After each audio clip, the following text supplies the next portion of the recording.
صلى الله على محمد صلى الله عليه وسلم. Chapter on if somebody lends something or sells it on credit or deposits it as a trust, and the new possessor gets bankrupt.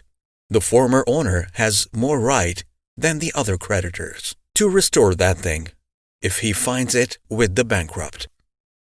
Al-Hasan said, if somebody becomes bankrupt and he is judged to be so, he is not permitted to free his slave or sell or buy things.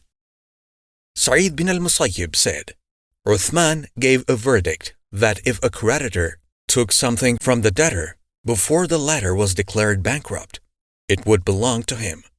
That is, the other creditors would have no right to take it, and if the creditor recognized his things, he had more right to restore them than any other creditor.